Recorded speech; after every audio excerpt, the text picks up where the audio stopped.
First and foremost, my heartiest congratulations to the young innovators who have demonstrated their innovations and their products. And what was amazing to me is the nature of the innovations as well as the particular problems that they took to solve. These problems are not just problems of a national nature, but it is of an international nature or of a global nature.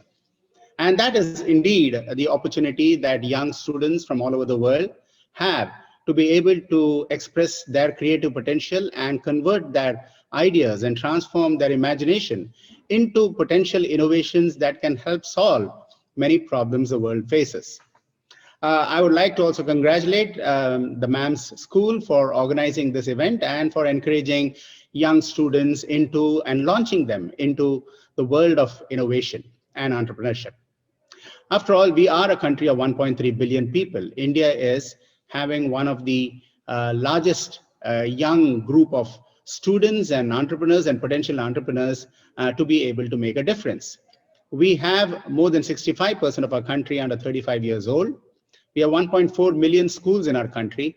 We have more than 10,500 engineering and related institutions, more than 39,000 colleges, and we have 150 million young students entering into the workplace. We have what they call as a demographic dividend, a dividend that is the envy of many a country because we have a very young population and that's going to remain for the next several years.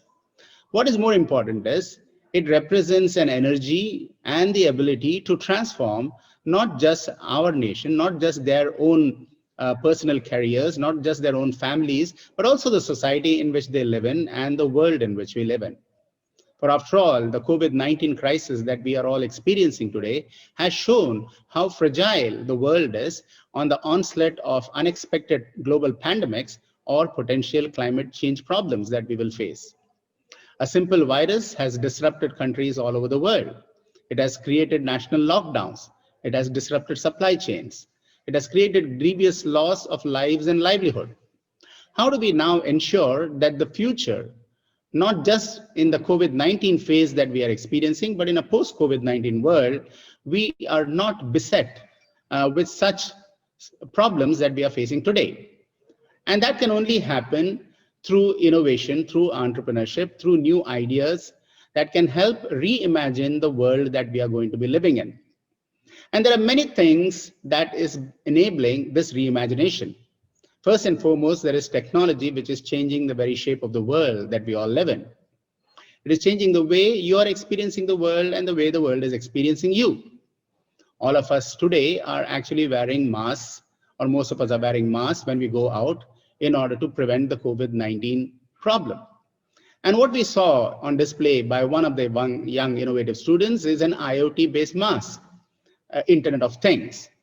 Indeed, technology which is rapidly advancing and which is becoming affordable and which is becoming accessible to everybody has the potential to create great innovations that will solve not only the problems that we face now, but the problems that we will face in the future.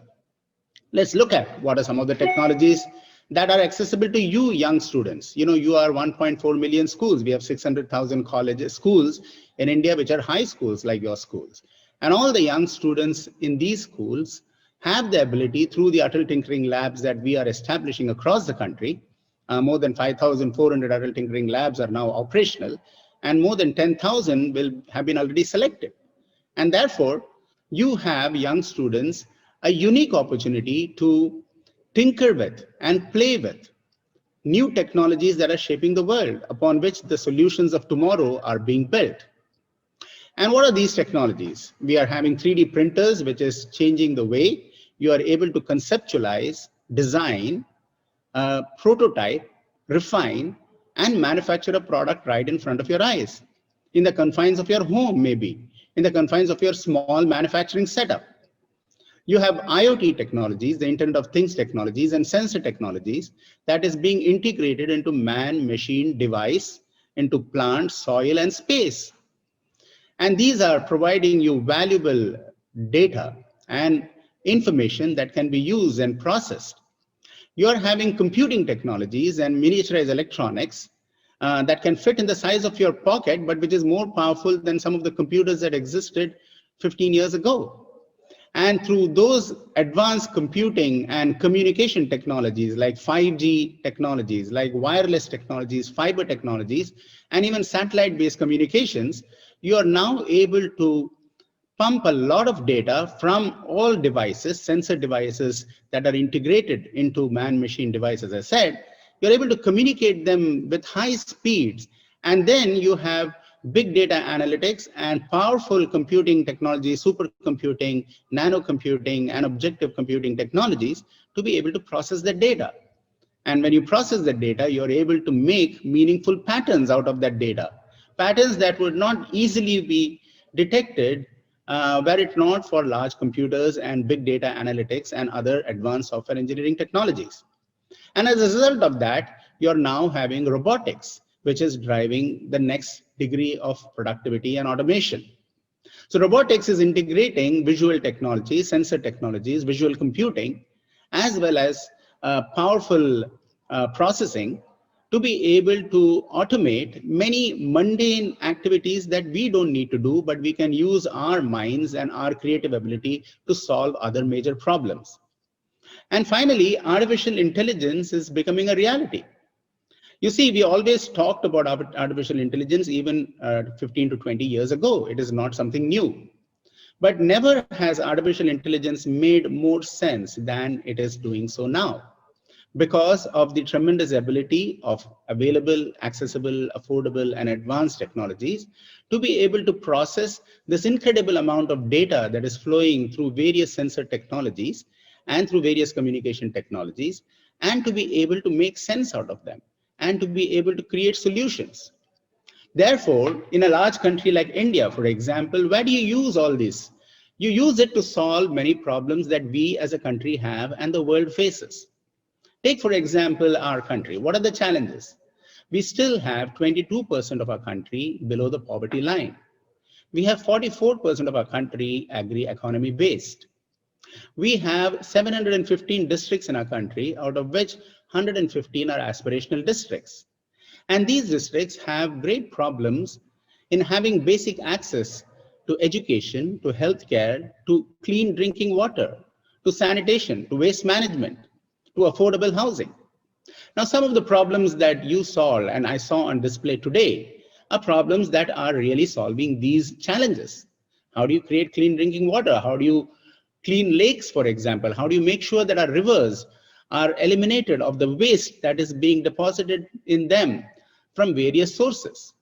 How do you prevent the chemicals and the pollutants that are not only infecting our waters, but also the air that we breathe through technology-based interventions? How do you deal with a lot of waste that is being created, not just physical waste, but also inorganic waste, using circular economy-based solutions? All of these can leverage technology. And therefore, these are challenges that we all have. We also have more than 600,000 villages in our country. We have only 8 tier 1 cities. If all the people from the 600,000 villages flock to our 8 tier 1 cities, it's going to be an unsustainable problem. And that is why the Atal Tinkering Labs that are being introduced in thousands in our schools, and your school also has one, is enabling a problem-solving, innovative mindset in every one of you. It is indeed heartening for me to find thousands of students like you who are now talking about how can we solve the problems that we see in and around the community, not just complain about them. You are becoming problem solvers, you are becoming innovators, you are unleashing that creative potential that you have and you have always had in you to be able to start identifying problems that you can solve and actually getting in small groups and starting to solve the problems. And remember that when you solve a problem for India, for 1.3 billion people, you're also solving for the rest of the world. So this is a very important transformative phase, an opportunity of a lifetime that every one of you young students have to create an impact, or what they call as a ding in the universe. You have the ability to transform and reimagine the new world of our dreams. You're going to be the architects of the future. But for that, you need to ensure that you leverage technology not just for economic good, but also for social good. You see, a lot of the world is focused on startups, on creating entrepreneurial initiatives that can bring economic benefit. Nothing wrong with that. We need that. But at the same time, if we don't help to build bridges to the poor, to the economically deprived, to the digitally deprived, if we don't leverage technology to be able to address and create social innovations and social entrepreneurs, then we will not have a sustainable growth for any country or for the world. We also need to ensure that all our innovations integrate sustainable development goals, which have been defined by the United Nations. And I was pleased to see that every one of you who have created the innovation has aligned yourself with one of the sustainable development goals or more of them. That is absolutely required for the world to be a healthy planet, and a planet in which life can be vibrant for the future, for the next generation. And my dear young students, you are the next generation. So you have the opportunity to create the life that you want to live. You have the opportunity to become the change that you want to see, as the great Mahatma Gandhi said. Now, all of this requires you to dream big. And I'm very happy to see that most of the innovations that come out from the Atal Tinkering Labs, prototypes, they're after all prototypes. When you go to the universities, you will have an opportunity to create a startup, which is what we are doing through the Atal incubators. We are setting up hundreds of world-class incubators through Atal Innovation Mission in India that will foster thousands of startups. We already have operationalized close to 70 incubators, world-class incubators in India, in various states, in various districts. Now that is the place you all young students, after graduating from school, will go and have the opportunity to create your own startup. And every one of you should. After all, you have had the benefit of great education, of a wonderful institution in which you have been learning at the school. You have had the benefit of tinkering with technology in the Atal Tinkering Labs. And now you have become a potential innovator.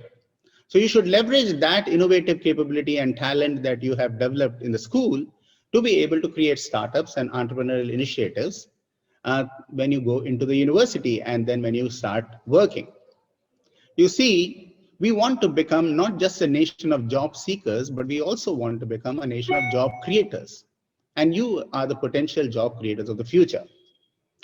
We are also ensuring that many of the innovations that come out of the startup world, and we have today in the last 2.5 years, the 70 incubators that came up have started 1,500 startups, out of which 500 are women-led startups. And that is one more point I want to emphasize. I am very pleased to see that most of the Atal Tinkering Lab students who participate in tinkering marathons and tinkering fests and tinkering challenges have a sizable component of girl children participating in them and actually winning these competitions. In the last tinkering marathon that we held nationwide, we had more than 50,000 students participating in this tinkering marathon. We had more than 8,000 prototype innovations created by young students between grade 6 to grade 12. And we had 1,500 of those submitted to Atal Innovation Mission for our consideration. Now, the top 200 of these innovations were really quite world-class in its nature. They had problem-solving irrigation management, using renewable energies, creating healthcare solutions, COVID-19 related preventive and assistive solutions. It was amazing to see how young students, when they are empowered and they are given tools and technologies to be able to create an innovation, how they excel. And out of these top 200 innovations, it was extraordinarily pleasing to see that more than 45% of the students were girl students.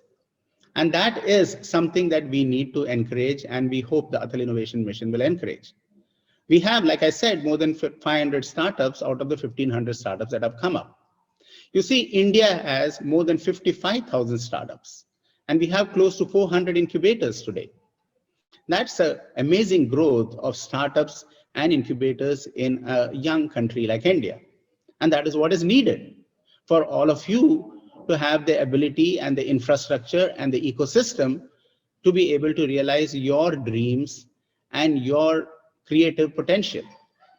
We want to ensure that we are creating one of the most vibrant ecosystem of innovation and entrepreneurship, spanning schools, universities, NGOs, industry, spanning every district, the 715 districts we talk about, and spanning all the states across the country, so that we create thousands of hubs of innovation and job creation.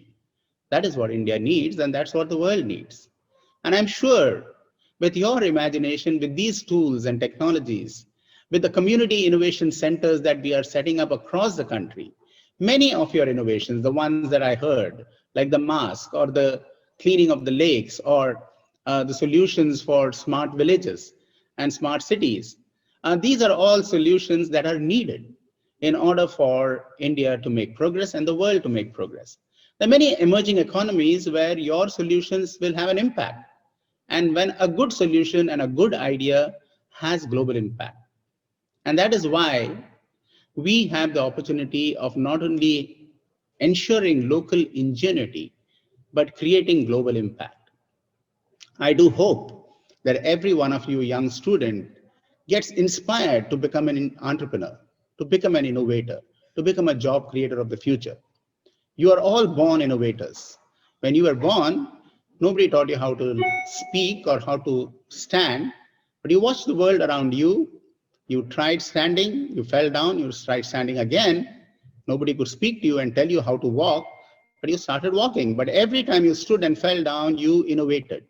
And because of that innovation, you were able to walk, you're able to run, you're able to take part in national races. You're able to, some of you have taken part in national Olympics, and people like Usain Bolt have won the Olympics. Now that is all because of the innate innovative capability that every human being has. Unleashing that and not getting limited by your own self-imposed limitations is very important. And that is what the Atal Innovation Mission is trying to ensure. We are trying to ensure that every one of you can dream big, innovate, and create an impact, because you can. As the great Abdul Kalam said, dream big and you'll achieve great things. Dream small and you'll be limited by your own dreams. But for this, in addition to dreaming big, you need to have enormous belief and confidence in yourself. And as the great Swami Vivekananda said, if you have belief in 1,000 gods and goddesses but do not have belief in yourself, it is no use. So have tremendous belief in yourself, dream big, have an action plan, assimilate knowledge, use the tools that are being given to you and you're being empowered with, create innovations, and you're on to making an impact, not only for yourself, for your family, for the state that you live in, or the country that you inhabit, but for the rest of the world. Thank you so much for giving me an opportunity to share a few thoughts on this occasion. And all the very best to you young students. Tomorrow is Children's Day, and I do hope that every one of you gets inspired in order to make an impact, because it is the children of tomorrow who are going to create the world of tomorrow. All the very best, and a very happy Deepavali to every one of you. Thank you.